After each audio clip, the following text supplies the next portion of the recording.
आगे चलो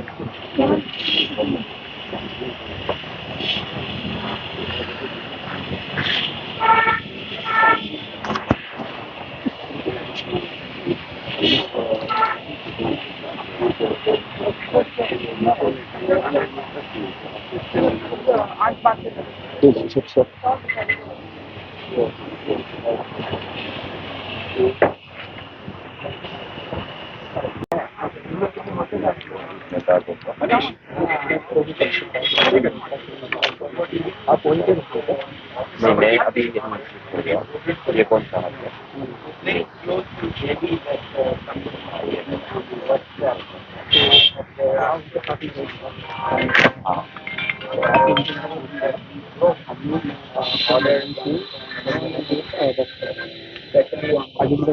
हाँ, क्या हुआ?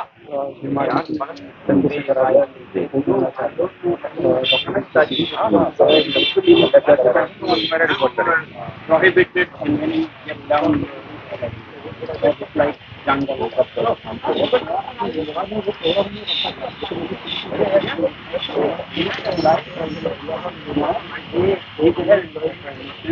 was no yes, no, no, and there were no prohibitions. You were not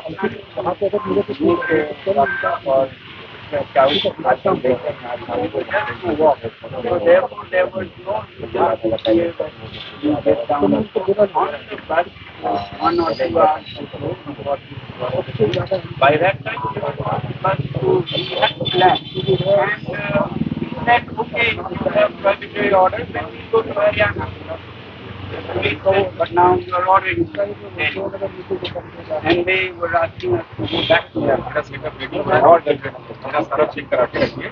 जैसे ही आपका मनीषा कैमरा कितना नंबर लाइव टीवी हुआ? जैसे ही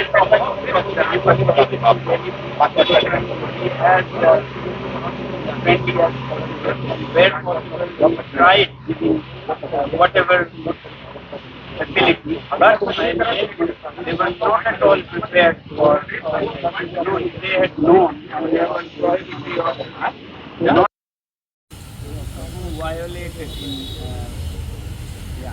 but they had no idea where to put them. There were total confusion. People were taken from one place to another, and they were cleaning as we arrived. And some places it was not even clean till next morning.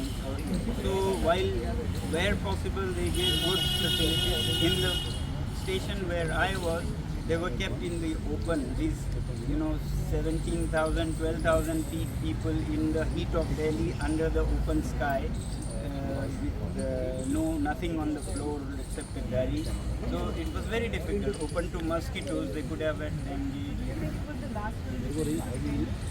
It seems so. I have no reasons except that they had no preparation. I don't know. Well, the police was in front of us. I'm sure there is a hierarchy that instructs them. Did you have access to phones? No, our phones were taken away. That's why I went silent. Okay. And since now that you were illegally detained, are you planning to take an immediate action against the police? No, we are not interested in all that. We are just interested in helping save the Himalayas, particularly Ladakh. We want to forget. You know why? Actually, we are very, very, very grateful that they detained us. So why should we take action against the police? Why are you grateful? Very grateful because they acted like amplifiers, loudspeakers for our message. Without their help, we would have never reached you all. You all would have never come to me if we had not been detained. So I'm really grateful. So one more thing, you have been put in isolation since yesterday. No. We tried reaching No, out. 30th. Since 30th, but After you were released from the detention here, you were held back. You were not allowed to leave. I wouldn't say that. Let's keep it Okay, there. It was not formally detained. It's okay. What will be the next attitude? Yeah, we are considering. So as we were detained, we went on Anshan fast, indefinite fast. And the conditions for breaking the fast were twofold. One, that we must be taken to Rajgarh on 2nd October, for which we have walked all the way from Ladakh. And second was we have to meet one of the top leaders in the country, Prime Minister, I'm so sorry. President of India and Home Minister, that they have assured they will facilitate a meeting. You mean MHA? MHA, yes. MHA has been coordinating, and by 5 p.m. today, they are to give either a date and a name who we will meet and which date, or will be most unfortunately forced to go on unsheltered. So you'll be doing that here in Delhi itself? Yeah. So last time when the high powered committee met, the talks failed between Yeah. MHA and Yeah. so what next? How do you plan to revive those talks? So from that, this is the next. From the failure, this is the next. From this, yes, we are, one of our pleas was that resume those talks within next 15 days, which the MHA assured fully will resume the talks in next 15 days, and we will arrange a meeting with the head of state or one of the three by today. Yes, restoring democracy, mega and micro. Sixth schedule is nothing but local democracy, Right. yeah? Which, and together with assembly, gives. I'm an environmentalist. I'm not a politician. My interest in it is that if there is local democracy at the grassroots, then natives get to manage their environment, and natives are the best to manage it wherever, all over Himalayas, all over the world, because somebody who comes for 3 years cannot run the affairs for you. They will not have the knowledge, nor will they have the stake of mistakes made. और भी सब भीड़ आ रहे हैं जैसे होगा मैं तुरंत इन्फॉर्म करूँगा पैसे schedule is that it doesn't have a panchayat system. You don't need a panchayat system. You don't need a panchayat system. You don't. We have in Ladakh. We have in Ladakh. You can have. You can have. The government is keenly offering panchayats to 6 scheduled areas of northeast. So if you want, you can have panchayat. If you don't, 6 schedule itself is grassroots democracy. Don't you think that Ladakh is also better under the central government? क्या कह रहे हैं Well, we thought so. क्या कह रहे हैं We gave them the chance and We thought so for they failed 5 big years. time. कुर्सी भी नहीं बना For 5 years we. No, they tried their best, but it was like without people. But single person deciding, single person who doesn't know anything about the place deciding. That's not our idea of development.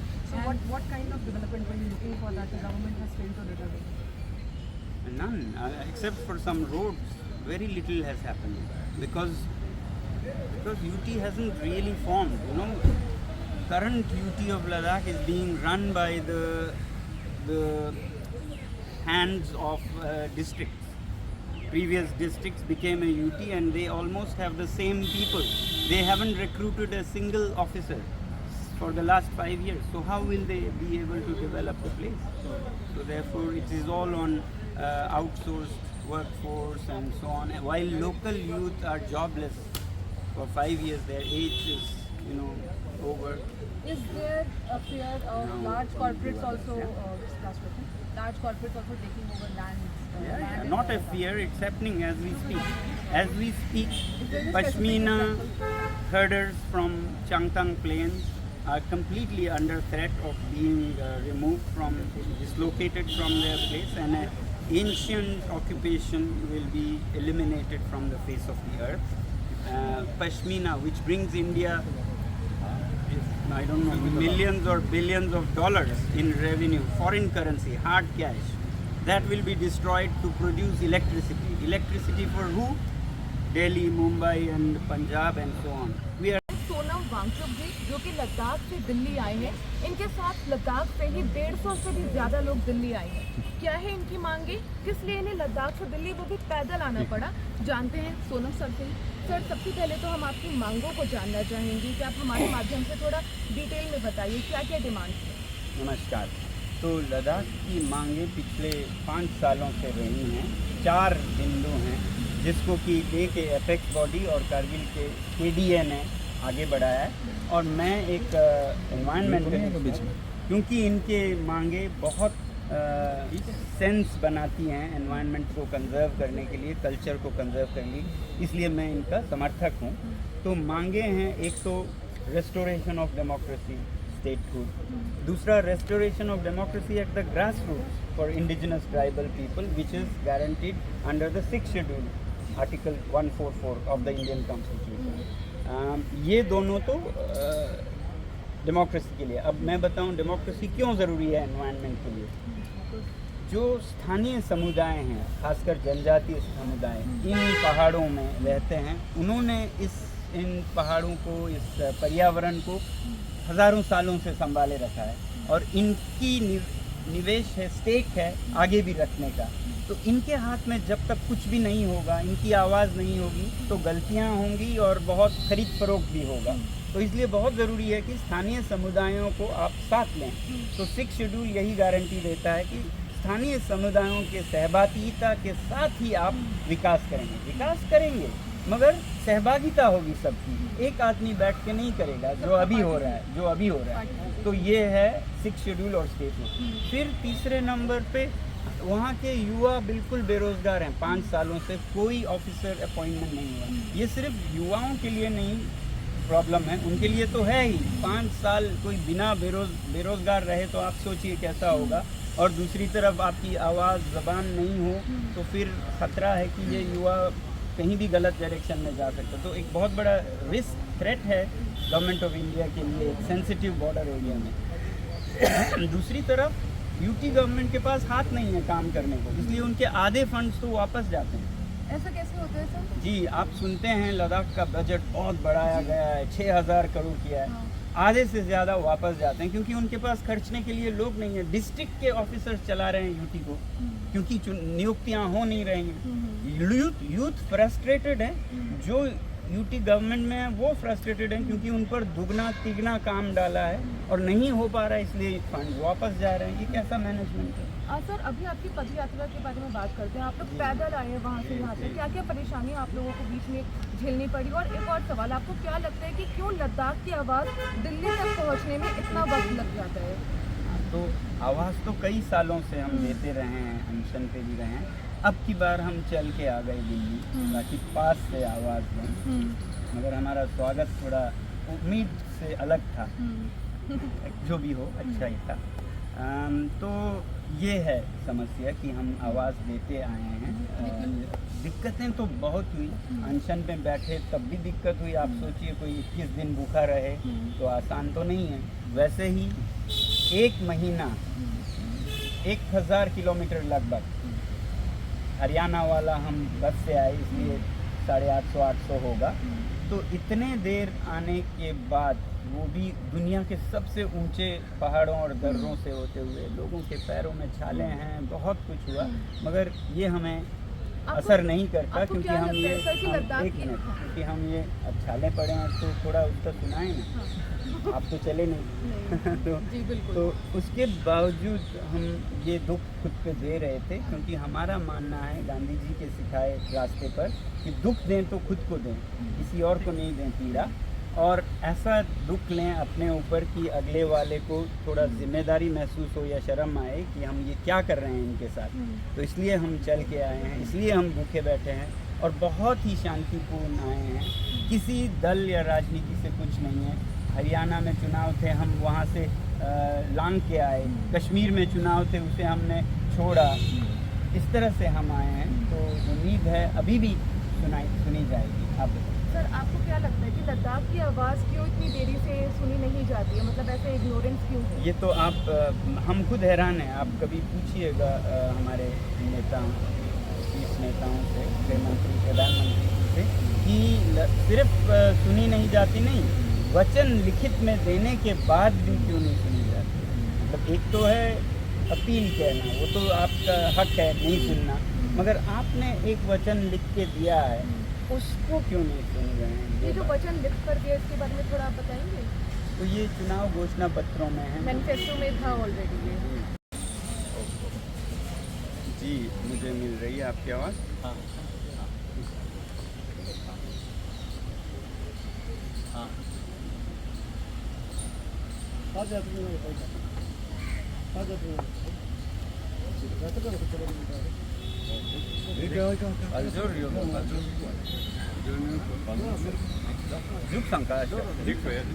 kung nyemo wa dulkan baki sama juga.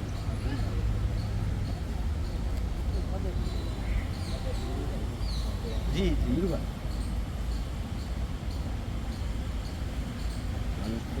जी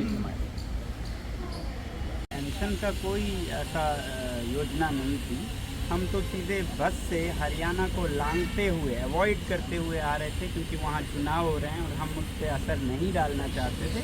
आधे रास्ते में बस जब दिल्ली पहुँचने लगी, हमारे पास एक notice आया कि दिल्ली में प्रोहिबिटरी दफ़ा 163 लगा है, आप ये सब लोगों को जुड़ना नहीं दिया जाएगा। जैसे ही हम दिल्ली पहुँचे तो पुलिस ने हमें हिरासत में लिया, तब हम अनशन पे बैठे। वैसे नहीं बैठे, अनशन पे तब बैठे और हमारी ये मांग थी कि हमें किसी भी तरह बापू के समाधि पे ले जाया जाए और हमें देश के एक शीर्ष नेता से, प्रधानमंत्री जी, गृह मंत्री जी और राष्ट्रपति महोदय जी से मिलने का अरेंजमेंट किया जाए। तो 2 दिन के लिए हमें हिरासत में रखा गया है। तकलीफ़ें हुई मगर हमें उसका कोई वो नहीं है, पछतावा नहीं है, क्योंकि जो हुआ अच्छे के लिए हुआ और इससे हमारा संदेश पूरे देश तक पहुंचा। तो हम उसके बारे में बात नहीं करना चाहते हैं, कोई मुश्किल नहीं हुई। तो फाइनली हमें राजघाट पर जाने का भी मौका मिला और अब रहती बात है कि शीर्ष नेता से भेंट की, वो आज 5 बजे तक गृह मंत्रालय ने जो एश्योरेंस दिया था उस अनुसार वो हमें नाम और समय या आज भेंट कराएंगे, ये हमारी उम्मीद है। जी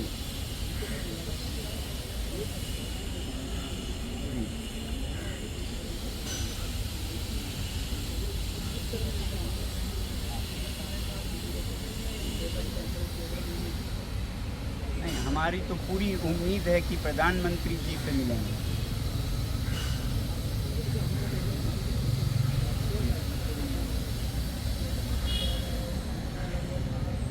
हाँ, वैसे तो हमें पूरी उम्मीद है कि उनका आश्वासन खरा उतरेगा और वो पूरा करेंगे। अगर वो बिल्कुल ही कुछ नहीं करते हैं और हम 150 लोग 1 महीना पैदल चलकर दिल्ली आकर किसी से भी मिले बिना जाना हुआ, तो फिर हमें दोबारा अनशन करना पड़ सकता है। ये है, मगर अभी भी उम्मीद जिंदा है।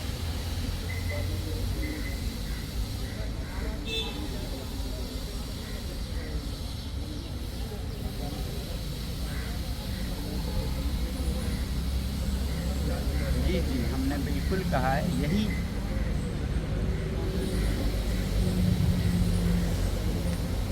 जी, हमें पूरी उम्मीद है कि आज शाम तक हो जाएगा, मगर अगर नहीं होता है तो जी हाँ, फिर हमें ऐसा करना पड़ेगा जिसकी उम्मीद है, ज़रूरत न पड़े।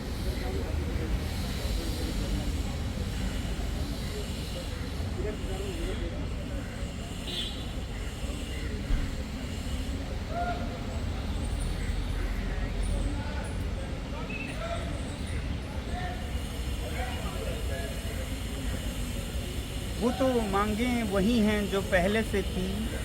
आपको बताऊं कि लद्दाख में लोकतंत्र की बहाली, क्योंकि लद्दाख में कोई लोकतंत्र का मंच अभी नहीं है, एक शख्सी राज सा चल रहा है। तो लोकतंत्र बहाल होता है, एक तो जैसे हर स्टेट में है वैसे ही स्टेटहुड या असेंबली से, और दूसरा एक अलग प्रावधान है खासकर ऐसे जगहों पे जैसे लद्दाख है जहाँ जनजातीय समुदाय बहुत हैं। वहाँ लद्दाख में 90% से भी ऊपर है। तो इसमें 6वां शेड्यूल स्थानीय समुदायों को एक विशेष लोकतंत्र का मंच देता है, जिला स्वास्थ्य परिषद।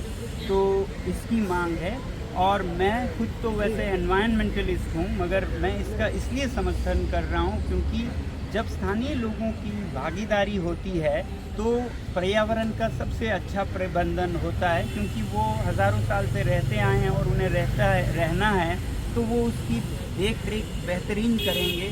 ना कि वो जो 2 साल 3 साल के लिए आएंगे, कोई अफसर, कोई कंपनी, वो तो उसका फ़ायदा लेके यूज़ एंड थ्रो करके चले जा सकते हैं। तो इसलिए पर्यावरण की बेहतरी स्थानीय लोकतंत्र में है, इसलिए मैं इसकी समर्थन करने आया हूँ।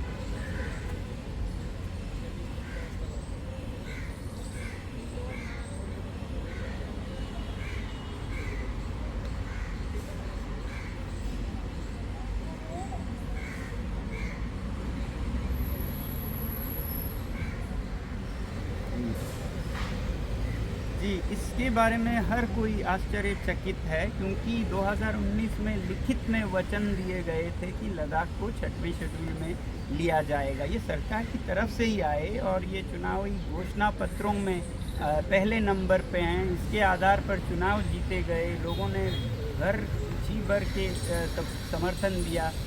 तो ऐसे फिर बाद में इस पर कुछ भी ध्यान न दें, ये लोकतंत्र के लिए भी बहुत दुखद एक उदाहरण होगी, क्योंकि फिर अगले चुनावों में कोई भी कुछ भी बोले, किसी को कोई विश्वास ही नहीं होगा। तो इसलिए हम अभी भी उम्मीद कर रहे हैं कि इस पर अमल होगी। ये सबसे बड़ी वो है हमारी जी। परमानेंट प्रेसिडेंट रूल या गवर्नर रूल के अंदर आपको मैं ये कहूँगा, आप किसी स्टेट से हैं तो आपके स्टेट से सरकार को हटा के परमानेंट गवर्नर रूल में लगा दिया जाए तो कैसा होगा लद्दाख परमानेंट। बस आखिरी 2 सवाल हैं कि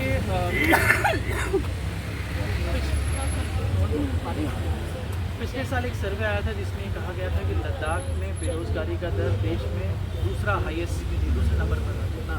मैं अभी दोनों इतना ही बराबर कर रहे हैं। Okay, just last one question, क्या आप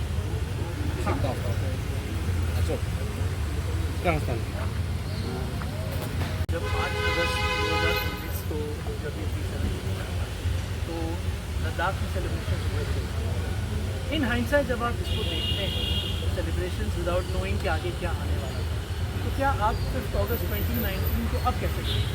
वॉज इट अ मिस्टेक? नहीं, मिस्टेक तो नहीं कहूँगा, देर है अंधेर नहीं होगी ऐसा ही मानूंगा।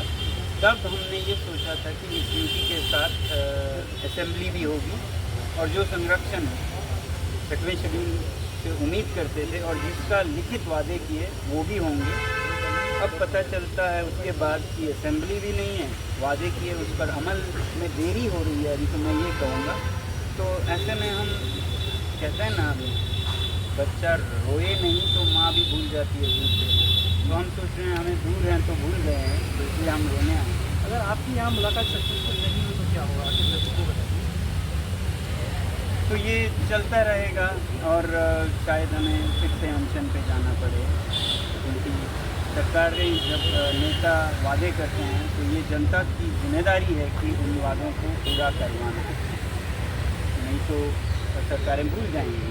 तो इसलिए हमें चाहे जो करना पड़े, बच्चा रोएगा ताकि माँ को याद आए कि हाँ मैंने इसको दूर देना चाहिए। इनसे बात करने के लिए बहुत पहले ये बता दें कि यात्रा लंबी थी। 1 सितंबर को आप निकले, 2 तारीख को पहुँचे, उसके पहले डिटेन किया गया, उसके बाद आप राजघाट। यात्रा कैसी रही, अभी कैसी रही? जी, यात्रा बहुत लंबी थी। हाँ, 1 महीने की थी और 150 लोग, पहले तो 12,000 14,000 फुट के पठार प्लेटो पे चलते रहे हफ्तों। उसके बाद फिर दर्रों से आए जो कि 17,500 फीट की थी, नाले पार किए पैदल पानी में से, एक दूसरे को उठा के भी कभी कभी। ऐसा करते करते हम प्लेन्स में पहुँचे और फिर चुनाव थे हरियाणा में, तो हम नहीं चाहते थे उनमें कुछ कोई असर हो, तो वो हम लांग कर आए अवॉइड करते हुए। मगर जब दिल्ली पहुँचे तो हमारा स्वागत हमारे अनुमान से थोड़ा अलग था। तो हमें गिरफ्तार किया गया, हिरासत में रखा गया, वो भी 2 रातें। आसान नहीं था, बहुत लोगों के लिए तो बहुत मुश्किल था, क्योंकि दिल्ली के गर्मी में लद्दाख के लोग, और वो भी खुले आसमान में बिना पंखे के थे। बहुत मेरे स्टेशन में मच्छर थे, तो आसान नहीं था। मगर हमें कोई शिकायत नहीं है, क्योंकि इसके कारण हमारी आवाज़ आप सब तक पहुंची। तो हमारा तो मकसद और मुद्दे से मतलब है, तकलीफ़ें तो हम लेने के लिए आए ही हैं, हम तो बल्कि तकलीफ़ लेने के लिए ही पैदल आए, वरना तो हवाई जहाज़ से आते। हमारी मानना है गांधी जी के जैसे कि खुद पर इतनी तकलीफ़ लो कि जिससे बात कर रहे हैं उन्हें एहसास हो। सफ़र मुश्किल कौन सा था? जो 700-800 किलोमीटर आप पार करके आए, दिल्ली पहुँचे और फिर दिल्ली से घर तक आने का सफ़र। मुश्किल दोनों नहीं थे। मुश्किल वो होता है जिसे आप मुश्किल समझते हैं, तो हम पहले से इन सब के लिए तैयार थे।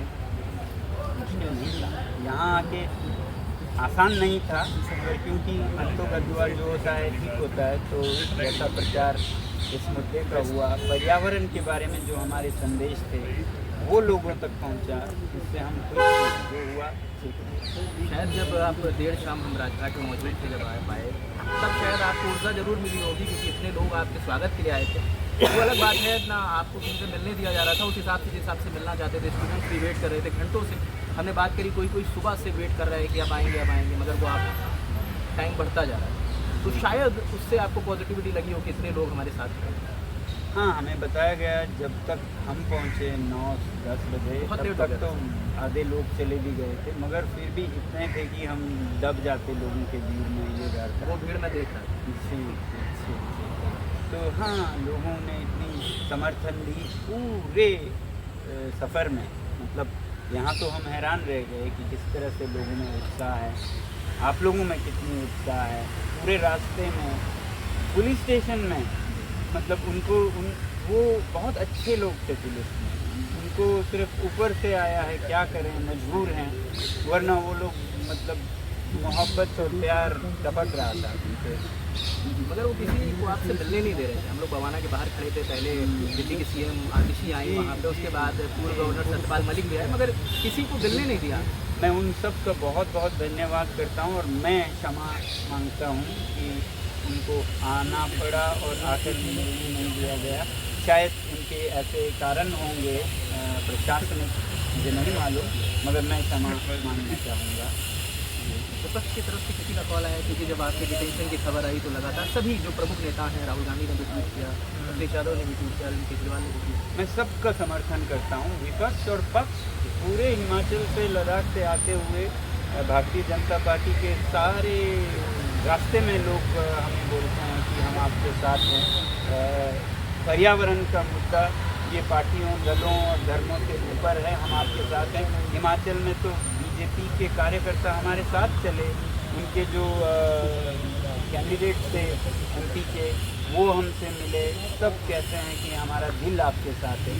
तो मुझे तो पूरा विश्वास है कि हमारे प्रधानमंत्री जी का भी दिल हमारे साथ होगा, चाहे मजबूरी में उन्हें कुछ भी करना पड़े। मगर शायद साल बदल गए, मगर जो मांगे हैं वो वैसी थी। हाँ, तो मजबूरियाँ शायद उनकी होंगी, मगर ज़रूरी है कि कहते हैं ना, माँ भी बच्चे को दूध नहीं देती जब तक बच्चा रोए नहीं, तो माँ भूल जाती है। तो वही हम रोने आए हैं कि हम आपसे उम्मीद करते हैं कि आप अपना वादा पूरा करें। सर, जब आप राजघाट पहुँच रहे थे तो कई लोग वहाँ पे इकट्ठा थे आपसे इससे मिलने के लिए। तो कई लोगों ने कहा कि 2019 से पहले हम फिर भी ठीक थे, हमें दिक्कत नहीं हो रही थी, अब तो 2019 के बाद दिक्कतें बढ़ गई। आपको लगता है? क्योंकि आप राजघाट से मिले एक खास तबके से, ये ऐसे लोग हैं जिनकी साल 30-35 हो गए, 5 सालों से कोई नियुक्तियाँ नहीं हुई, कोई इंटरव्यूज़ नहीं हुए, पब्लिक सर्विस कमीशन ही ठप है। आपकी उम्र जा रही है, आपके माता पिता ने अपना सब कुछ गवा के आपको पढ़ाया है, ये कराया है, MA कराया है, सारा घर का खर्चा दे के आस लगाए बैठे हैं, मेरा बेटा मेरी बेटी अब अफसर बन जाएगी, मगर कोई नियुक्ति नहीं है, पूरा बंद है। तो ऐसे लोग कितने फ्रस्ट्रेटेड होंगे आप समझ सकते हैं। तो ऐसे बहुत युवा युवती जो दिल्ली में इम्तिहानों की तैयारी करते हैं आपसे मिले, तो ये सिर्फ उन युवकों के लिए समस्या नहीं है, यूटी सरकार के लिए भी। उनके पास हाथ नहीं है काम करने का। ज़िले के स्तर के कर्मचारी पूरे यूटी को चला रहे हैं, ऐसे में आधा बजट वापस करना पड़ रहा है। क्योंकि वो खर्च भी नहीं कर सकते हैं, हाथ ही नहीं है, खर्च क्या करेंगे। तो ये अजीब सा हालत है कि यूपी चल नहीं पा रहा है और बच्चे बेरोज़गार हैं। अब आप सोच सकते हैं, ऊपर से उनकी ज़ुबान भी नहीं है, डेमोक्रेसी नहीं है, कुछ चुने हुए प्रतिनिधि नहीं है। जब आप युवाओं का एक तरफ ज़बान काटेंगे और लोकतंत्र ले जाएंगे, दूसरी तरफ हाथ काटेंगे, रोज़गार नहीं देंगे, तो फिर वो तो बहुत गलत रास्तों पे उतर आएंगे। ऐसे में एक धमाका खेज जिसे कहते हैं ना, recipe for unrest and disaster हो रहा है। यूथ को बेजुबान और जान रखना। जैसे कहा जाता है जब सरकार की तरफ से पक्ष ये रहता है कि भाई काउंसिल में 36 लोग इलेक्टेड रहते हैं, उन्हें क्यों लग रहा है कि भाई लोगों की सहभागिता नहीं है? वो इलेक्टेड वो नहीं है लेजिस्लेटिव असेंबली, वो एक डेवलपमेंट काउंसिल है। वो कुछ फंड्स को खर्चने के लिए बने हुए हैं। लेजिस्लेटिव काउंसिल्स में या असेंबलीज में लॉ मेकिंग होता है, आप नियम बनाते हैं अपने संचालन के लिए। अगर वो लोकतंत्र है, अभी कह रहे थे लद्दाख में तो लोकतंत्र है, ऐसा सरकार ने कहा है, तो मैं कहता हूँ फिर ऐसा ही आप हिमाचल में भी कर दीजिए, पंजाब में भी कर दीजिए, दिल्ली हरियाणा में भी कर दीजिए। सारे पावर्स ले जाइए और डेवलपमेंट काउंसिल रख दीजिए। लद्दाख एक तरह के परमानेंट गवर्नर रूल में है। आपका स्टेट अगर 6 महीने के लिए गवर्नर रूल में चला जाए तो बहुत हल्ला होगा। लद्दाख हमेशा के लिए। सर जब हम राजघाट इंतजार कर रहे थे तो आपके काउंसिल के ये काउंसलर से मुलाकात हुई। वो कहते हैं कि केंद्र सरकार दावा करती है कि हम यूपी को पावर ज़्यादा इसलिए नहीं दे रहे कि भाई सुरक्षा का इशू पड़ेगा, डिफेंस का इशू पड़ेगा। मगर उन्होंने एक किस्सा बताया कि एक बुजुर्ग 65 साल का जाता है और 105 किलो सोना लेकर आ जाता है, घोड़े पर लाद कर ले आता है चाइना। क्या लगता है सुरक्षा के लेवल पे कितना बदला है 2019 से? नहीं, ये कहने की बात है। मुझसे पूछिए तो मैं कहूँगा क्योंकि संवेदनशील सीमावर्ती क्षेत्र है लद्दाख, इसलिए आपको और लोकतांत्रिक वो देने होंगे हक। नहीं तो क्या फ़र्क रह जाएगा चीन और भारत में। भारत की विशेषता है कि वो लोकतांत्रिक है। ऐसा तो चीन में है, ऑटोनमस काउंसिल है, वहाँ पर चेयरमैन हैं, ये सब हैं। यहाँ तो नाम मात्र के हैं। तो भारत को तो अलग दिखाना चाहिए ना, वो तो मदर ऑफ डेमोक्रेसी है और आखिरी बॉर्डर तक हम डेमोक्रेसी देते हैं। वैसे भी अरुणाचल में है अगर स्टेट रूट असेंबली, सिक्किम में है, तो लद्दाख ऐसा सीमा पर क्या है, सीमा पर है, संवेदनशील है, इसलिए देना चाहिए लोकतांत्रिक हक। नहीं तो एक कॉलोनी बन जाएगा और कॉलोनी में खुश नहीं रहते हैं। एक मांग सर स्टेटों की भी उठती है कि आप लोग चाहते हैं विधानसभा हो प्रॉपर इलेक्शन, तो क्या अगर ऐसा होता है, आप लोग मांग कर रहे हैं शायद कल पूरी हो जाए, तो आपका क्या उसमें बोल रहे हैं? क्योंकि लल्लन टॉप में भी आपने बोला कि हम शिक्षक बेहतर हैं, हम गुरु बनना चाहते हैं, हम कोई राजनीतिक बनना नहीं। हाँ, वही उसमें आप किस भूमिका में रहेंगे? मैं सुझाव दूंगा, सलाह दूंगा, और वो गलत करें तो इसी तरह अंजन पे बैठूंगा। बिल्कुल, क्योंकि लद्दाख को लद्दाख के लोगों से भी तो बचाना है। नहीं बिल्कुल सर। आप जब सफ़र कर रहे थे, यात्रा कर रहे थे, तो आपको लोग मिले, कैसा सफ़र कैसा रहा? अगर आखिरी में ये बताना है। हम सफ़र में लोगों से सीख रहे थे और सिखा रहे थे और उनको जागृत कर रहे थे कि पर्यावरण की जो समस्याएं हैं उनको समझे, आवाज़ उठाएं, एकजुट हों और उन्हें प्राथमिकता दें। सिर्फ बिजली और पानी और चावल का नहीं, आने वाले पीढ़ियों के लिए क्या छोड़ के जाएंगे, कैसी नदियाँ छोड़ेंगे, कैसे ग्लेशियर छोड़ेंगे, ये हम उन्हें बता रहे थे, जागृत कर रहे थे। और ये मैं बहुत ज़रूरी आपके माध्यम से भारत की जनता से, खासकर जो शहरों में रहते हैं, उनसे कहूँगा, पूरे रास्ते में हमें हिमालय की तबाही देखी। हमने लद्दाख से आते हुए इस क्यांगसुथांग के तिब्बती जो पठार कहते हैं, इसका नाम है तकनीकी तिब्बती पठार, वहाँ पर सैकड़ों किलोमीटर स्क्वायर बिजली के परियोजनाओं को, कॉर्पोरेट्स को जाते देखा। वहाँ के स्थानीय चरवाहों को हटाया जाएगा, चरागों को दबाया जाएगा, ख़त्म कर दी जाएगी और बनेंगे बड़े बड़े दुनिया के सबसे बड़े बिजली परियोजना। हिमाचल में घाटियों के घाटियाँ बांध लगाकर डुबाए जाएंगे, लोगों को हटाया जाएगा, कीड़े मकोड़े, पक्षी, पशु, परिंदे मर जाएंगे सब। क्यों? बिजली चाहिए। किसके लिए? दिल्ली के लिए, चंडीगढ़ के लिए, लखनऊ के लिए और भारत के सभी के लिए।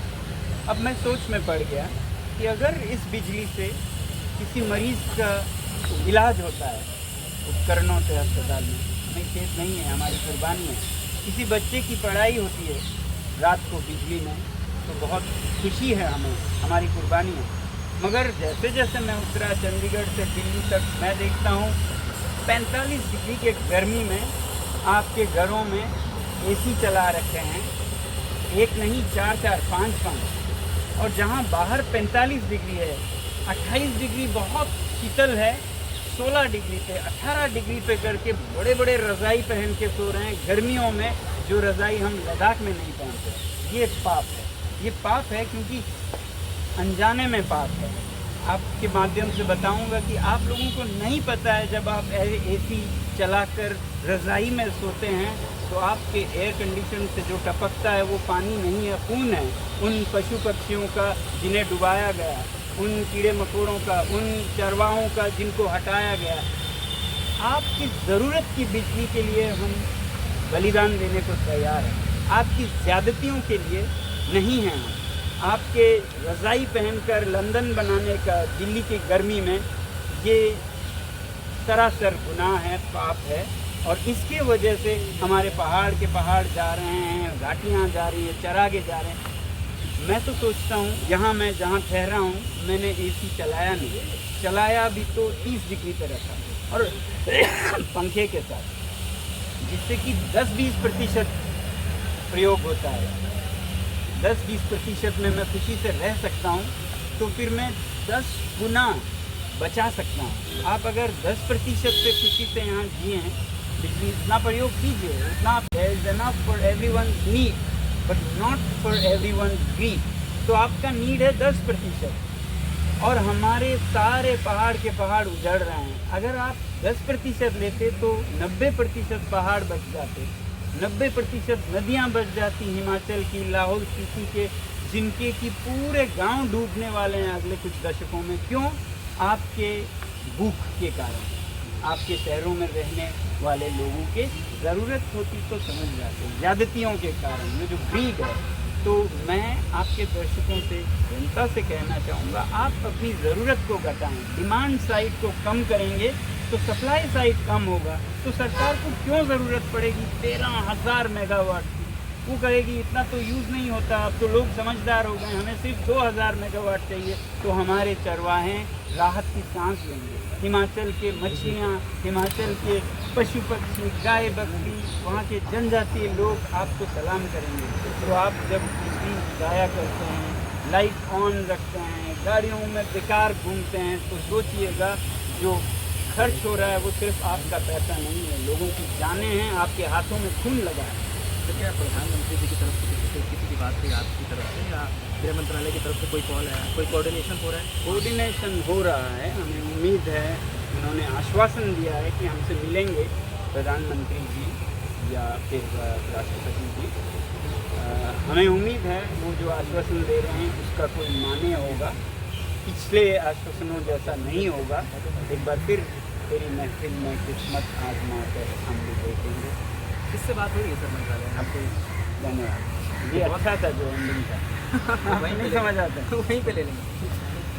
That's steeped in blood of the birds and insects of the Himalayas, the forest, the people, the charvahas, the charagas, and all of the Himalayas. So people in the big cities have to live simpler life. If you reduce your demand of power, of material consumption, then there will be less mining in the Himalayas, less damming of the rivers, less solar power on the plateaus, better life for the flora and fauna of these mountains. If you reduce, you don't need what you're doing, it's greed.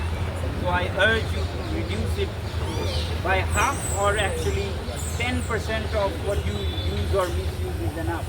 Then 90% of Himalayas will be saved if you use only 10% of what you're doing today. That will save the planet from climate change also. So please cooperate and save the planet and live simply in the big cities so that we in the mountains may simply live. Thank you. Side, you are not using a sheet, but using a razai. That's a crime. That's a crime. You must all know in the big cities that every time you use the AC, it's okay.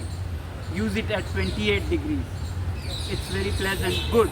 But if you use it at 20, 18 degrees and more than needs it, then it's a crime, it's a sin. This is killing the Himalayas and all the birds and bees and insects and people and pastures. So your AC is steeping with blood of those birds and bees when you misuse it. Mahatma Gandhi said there is enough for everyone's need, but not enough for everyone's greed. This is what I see here. There's so much wastage of power that we produce, sacrificing our animals, our pastures, our rivers and trees.